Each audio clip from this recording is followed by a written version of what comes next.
हाँ, कैमरा शायद मैच हो ही गया होगा। हाँ, तो ठीक है। तो आज की वीडियो में मैं बात करने वाला अपने फर्स्ट जेडबल एक्सपीरियंस के बारे में। और जब मैं अपने फर्स्ट जेडबल एक्सपीरियंस की बात करूँ तो उसमें बेसिकली दो टाइप के एक्सपीरियंस आ जाते हैं। Firstly as a dropper and secondly as a fresher also. तो पहले फ्रेशर्स की बात करूँगा मैं, फ्रेशर्स क्योंकि वो पहले भी हुआ था, मतलब पहले का इंसिडेंट है ना, तो उसके बारे में पहले बात करूँगा। तो एज अ फ्रेशर्स जब मैं गया था तो पहली बात तो सबको ऑलमोस्ट पता ही है कि जिन जिन लोगों ने मेरे इनिशियल वीडियोज़ देखे हैं कि क्लास 12 के साथ जब मैं प्रिपेयर कर रहा था 11-12 के साथ, तो आखिर में छूट गया था मेरा प्रिपरेशन और बेसिकली उतना कुछ खास हुआ नहीं था उसमें। सो छूटने के बाद क्या हुआ कि सबको ही पता ही होगा कि बेसिकली जब प्रिपरेशन आप छोड़ देते हो तो पहले का जो प्रिपरेशन थोड़ा बहुत किया भी था वो वेस्ट ही चला जाता है, वो पूरा उसमें से आउटकम ज़ीरो ही निकलता है आखिर में। तो जब मैं पहली बार ड्रॉप एज अ फ्रेशर जब मैं एग्ज़ाम देने गया था तो उससे पहले मैंने बस थोड़ा बहुत इतना प्रिपरेशन किया था कि प्रिपरेशन इन द सेंस मतलब थोड़ा बहुत यूट्यूब में इतना देख रहा था कि मेरा मार्क्स मैक्सिमाइज़ हो जाए। कुछ टीचर्स के वीडियो देख रहा था क्योंकि उनको पता होता ना कि कैसे तुम एग्ज़ाम दोगे तो तुम्हारा मार्क्स मैक्सिमाइज़ होगा। भले ही मैंने मॉक टेस्ट नहीं लगाया, मैंने कुछ नहीं लगाया था, बोर्ड्स का प्रिपरेशन किया था, उसमें भी बोर्ड्स के प्रिपरेशन में मुझे उतना अच्छा कुछ खास कॉन्फिडेंस था नहीं, तो मैंने बस फॉर्म फिलअप किया था, एग्ज़ाम देने गया, उतना ही था। बट घर वालों को तो पता था ना कि प्रिपरेशन थोड़ा बहुत तुमने किया है, तो उस हिसाब से मैं चाहता था कि मतलब थोड़ा मैक्सिमाइज मार्क्स थोड़ा मैक्सिमाइज हो तो मुझे भी थोड़ा कॉन्फिडेंस मिलेगा। सो मैं टीचर्स के वीडियोस देखा था, टीचर्स उसमें बोल रहे थे कि तुम जितना भी हो सके तुम नेगेटिव अपना कम कर दो और अटैम्प्ट अगर 10 हो रहा है तो 10 ही करो, 15 तो 15 ही करो। किन टीचर्स ने बोला था मैं उनका नाम नहीं बताने वाला क्योंकि उनके बारे में तारीफ तो की नहीं मैंने, तो बहुत सारे मैटर्स हो जा सकते हैं, इसलिए मैं नाम छोड़ रहा हूँ। बट तुमको पता ही होगा ना, यूट्यूब देखते ही हो तुम लोग, सो वही। और तो उसमें से ऐसा ही कुछ हुआ था और मैं गया वहाँ पे एग्ज़ाम में पेपर देने। पेपर देखते ही मुझे पता चल गया था कि मतलब ये तो मतलब टफ़ पेपर तो है नहीं ये, और किस्मत ख़राब ही है कि ईज़ी पेपर आ गया। ईज़ी पेपर जब आता है तो किस्मत एक्चुअली में ख़राब होता है क्योंकि तुमने जब प्रिपरेशन नहीं की तो तुमसे ईज़ी क्वेश्चन बन पाए उतना भी कुछ अच्छा कॉन्फिडेंस नहीं है। कॉन्फिडेंस तो था नहीं कि ईज़ी क्वेश्चन बन जाए, और ऊपर से एक दिमाग में ये चीज़ बैठ गया था कि तुम ज़्यादा अटैम्प्ट मत करो। तो मैं फर्स्ट में अच्छे तरह से गया था, मैं देख के ही पता चल गया कि तुम तो फंस गए भाई। फिर भी मैंने देख देख के कुछ 14 अटैम्प्ट किए, जो कि सबसे बड़ी गलती थी मुझे, क्योंकि मेरा प्रिपरेशन ज़ीरो था तो मुझे मैक्सिमम अटेम्प्ट कर देना चाहिए था, तुक्के लगाने चाहिए थे, कुछ एडुकेटेड तुक्के या फिर इलिटरेट जैसे बस ऐसे ही अक्कर बक्कर बम्बे वाले तुक्के, सब कुछ हर तुक्का लगाना चाहिए था मुझे, क्योंकि प्रिपरेशन ऑलरेडी ज़ीरो है, पता ही था कि तुम्हारा सिलेक्शन नहीं होने वाला, तो ऑन मतलब फ्री माइंड में लगाओ यार तुक्के। बट उसमें सबसे बड़ी गलती मैंने कर दी, मार्क्स को मैक्सिमाइज़ करने चला गया, जो कि उल्टा मुझ पर ही पड़ा जाके। क्यों क्या हुआ कि 14 क्वेश्चन अटैम्प्ट किए थे, सारे तो करेक्ट हुए नहीं, कुछ ही करेक्ट हुए, उनमें से फिर नेगेटिव हो गया, तो परसेंटेज मतलब कितना आया होगा पता ही है तुम लोग को। रैंक तो मैं बता, रैंक तो क्या ही बोलोगे, छोड़ दो। परसेंटेज और रैंक दोनों ही मतलब कुछ बड़ा ही गंदा सा था, बताने लायक ही नहीं था। ऊपर से क्या हुआ, मेरी एक बहन भी है जिसके बारे में तुम लोगों को पता ही होगा कि हम लोग एक ही क्लास में पढ़ते हैं, एक दीदी है, बहन है, तीन तीन बहनों को लेके घूमता हूँ मैं। खैर वो सब छोड़ो, तो एक बहन मेरे साथ ही पढ़ती है, वो टोटली ज़ीरो प्रिपरेशन थे, उससे किसी को मतलब उम्मीद भी नहीं थी क्योंकि कभी भी प्रिपरेशन किया नहीं था, कभी भी इंटरेस्ट भी नहीं था। क्योंकि हम लोग आप फॉर्म भी इसलिए भरा था क्योंकि मैंने भरा था, घर वाले बोल रहे थे कि इसने भरा और तुम भी भर ही दो, तो क्या पता मतलब दोनों हर चीज़ एक साथ करते तो घर वालों का प्रेशर आ जाता ना कि तू ये वो भी कुछ अलग करते तो मुझे भी प्रेशर आता कि तुम भी वो करो, मैं भी कुछ अलग करता तो उसको ऊपर भी प्रेशर आता कि तुम भी ये करो। तो होता है उसने इसलिए मतलब उसके भी दोस्त भर रहे थे तो भर दिया उसने भी, तो वो गई, उसको पहले से पता था मेरा सिलेक्शन तो होने नहीं वाला। टीचर्स की भी वीडियोस नहीं देखी, उसको पता भी नहीं था कि इन सब के अलग से वीडियोस देख के या फिर कुछ स्ट्रेटेजीज लगाने चाहिए। गई जाके वो जो 60 क्वेश्चन जो एमसीक्यूज होते वो अटैम्प्ट किए, इंटीजर टाइप क्वेश्चंस पढ़े भी नहीं थे, आके हंस हंस के बोल रही कि मैंने तो क्वेश्चन भी नहीं पढ़े, जस्ट ऑप्शन देख के जो ऑप्शन मुझे मजा आ रहा है उसमें क्लिक कर रहा हूँ। तो एट द एंड आप सोच सकते हैं कि दोनों का रिजल्ट में क्या हो सकता है। मेरा परसेंटाइल बहुत कम था, उसका परसेंटाइल काफ़ी अच्छा आ गया था। हाँ ऑफकोर्स उसका परसेंटाइल भी गंदा ही था, कुछ उसमें कॉलेज भी नहीं मिलता और वो भी मतलब कुछ खास उसमें भी नहीं था, पर मेरा परसेंटेज उससे भी गंदा था, उससे भी 20-25 परसेंटाइल कम ही आए थे। तो सोच ही सकते हो कि कितना गंदा है वो, काफ़ी गंदा एक्सपीरियंस था वो मेरे साथ। उल्टा सब लोग मुझ पे तो और भी मतलब घर वाले भड़क ही गए, तो क्या ही घंटा प्रिपरेशन किया तुमने फिर। मैं अब किसको बताऊँ कि वो प्रिपरेशन वेस्ट चला गया, और वो बता भी देता तो क्या फ़र्क पड़ता, क्योंकि जिसने मुझसे ज़्यादा परसेंटाइल रहा ऐसा नहीं कि उसने मेरे बराबर प्रिपरेशन किया था, उसने कुछ नहीं किया था, वो ज़ीरो प्रिपरेशन के साथ, या फिर मैं बोलूँ कि पूरा खाली ही था। जेडब्ल्यू का पार्ट, जेडब्ल्यू का स्लॉट उसका पूरा ही खाली था, फिर भी उसका अच्छा था। और एक लक फैक्टर भी था कि मेरे पेपर में मेरा प्रिपरेशन भी एक तरफ से मैं बोल सकता हूँ कि ज़ीरो है, उसका प्रिपरेशन भी मैं बोल सकता हूँ कि ज़ीरो है। मेरा वाला तो घर वाले सोचते हैं कि प्रिपरेशन है क्योंकि मैंने पहले किया था, जनरली तो ऐसा कुछ था नहीं। तो ऑन एवरेज में क्या हो गया, पेपर टफ होने की वजह से उसका परसेंटाइल काफ़ी ऊपर चला गया, मेरा वाला पेपर ईजी होने की वजह से पूरा ही नीचे चला गया। तो वो तो था ही मतलब।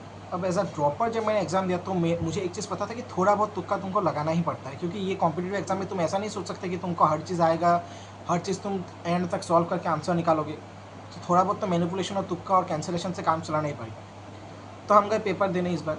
तो पेपर जब देने गया तो इस बार भी पेपर देख के बहुत अजीब लग रहा था, क्योंकि सबसे अजीब चीज़ ये लग रहा था कि मुझे सारे क्वेश्चन जब मैंने ऐसे टक टक टक देख रहा था ऐसे, तो सारे क्वेश्चन दिखे हुए ही थे पहले से। तो मैं थोड़ा सा अच्छा लग रहा था कि अच्छा चलो देखे हुए क्वेश्चन था, ऐसा नहीं कि पूरा क्वेश्चन पढ़ ही लिया, समझ गया क्या कौन सा कॉन्सेप्ट है, बस मतलब जो वर्ड्स यूज हुए थे, जो कॉन्सेप्ट के नाम मैं सुन रहा था वहाँ पे, वो सारे कॉन्सेप्ट सुने हुए थे।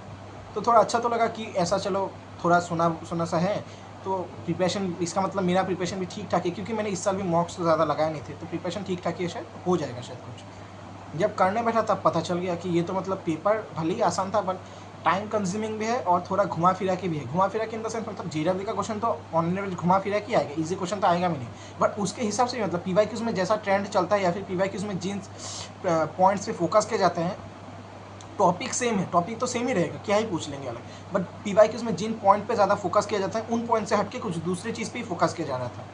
तो मुझे पता था कि सबके साथ ऐसा है, तो मैं कोशिश कर रहा था कि जैसे 30-35 मैक्सिमाइज में और अटैम्प्ट करके आ जाऊँ, बट ऐसा बिल्कुल भी नहीं हुआ। मैं पेपर कर रहा था, उसमें करते करते मैं बस कुछ ही कर पाया। और एंड में तो ऐसा हुआ कि मैं मैथ्स का एक आधा क्वेश्चन कर रहा था, लिखा क्वेश्चन के बारे में, फिर देख रहा था पे स्क्रीन चला ही गया मेरा, और मैंने नोटिस किया कि मेरा बस 26 से अटैम्प्ट हो पाया। तो डर तो उस वक्त पता चल गया कि 26 में हर क्वेश्चन करेक्ट हुआ तब जाके मुझे 104 मिलेगा, अगर हर क्वेश्चन करेक्ट हुआ तो। अब हर क्वेश्चन करेक्ट होने का गारंटी तो है नहीं, पर हाँ एक चीज़ है कि मैंने क्वेश्चंस थोड़े से मतलब धीरे धीरे लगाए थे। वो धीरे धीरे ना बोलो कि स्लो बोल सकता हूँ मैं, क्योंकि मॉक टेस्ट मैंने बहुत कम दिए थे, तो एग्ज़ाम प्रैक्टिस था ही नहीं। तो क्वेश्चन धीरे, पर फिर भी मतलब क्वेश्चन में मैंने ऐसा नहीं कि एग्जाम प्रैक्टिस नहीं था, इसके बाद भी मैंने स्पीड किया, स्पीड अप नहीं किया, स्लो स्लो कर रहा था मैं, थोड़ा सा धीरे धीरे देख देख के। तो उस हिसाब से एक्सपेक्ट कर सकता हूँ कि मेरा 1 या 2 रॉन्ग होगा तब जाके मुझे 90% मिल सकता है। बट वहाँ पे फिर मैं आके देख रहा हूँ कि मेरा पेपर ईजी है।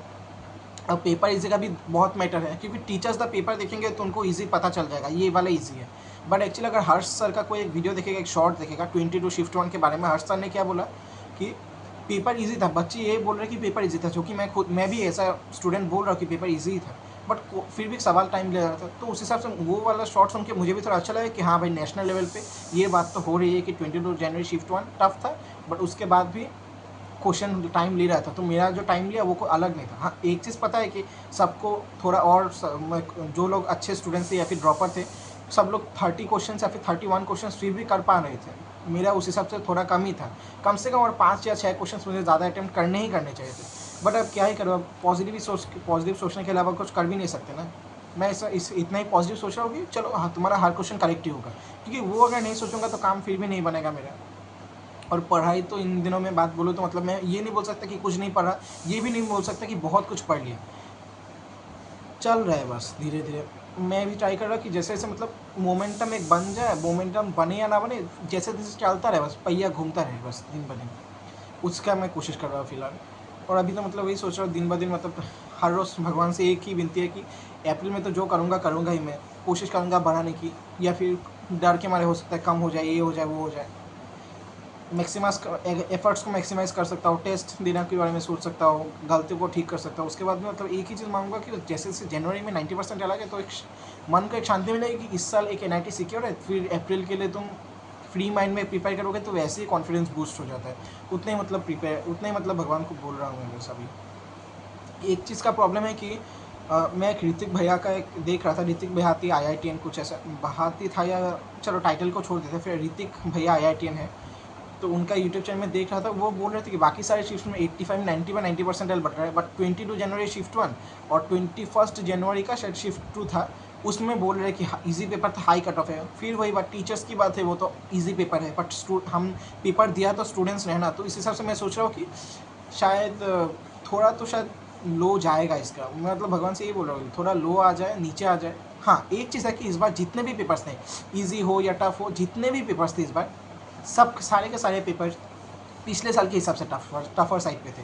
तो इस हिसाब से मैं सोच रहा हूँ, क्योंकि पिछले साल इजी पेपर्स में पिछले साल जाके 110 पे या फिर 109-10 पे तब जाके 90% मैक्सिमम था जनवरी में। ये 110 मार्क पे मैक्सिमम था कि 110 मार्क्स ही मैक्सिमम था, कि जिसमें जनवरी में पिछले साल 90% बना, और मिनिमम की बात बोलो तो 72 तक चला गया था। इस साल पेपर टफ है, तो मैं इस साल सोच रहा हूँ कि मिनिमम तो इस साल 72 या फिर 70 रहेगा, और मैक्सिमम शायद इस साल 100 ही रहेगा, 100 से ऊपर शायद नहीं जाएगा। मेरा पेपर में भी शायद मुझे लगता है कि 100 तक ही जाएगा, क्योंकि पेपर तो मतलब हम लोगों ने दिया ना, हम लोग को टफ लग रहा है तो टफर साइड पे ही जाएगा।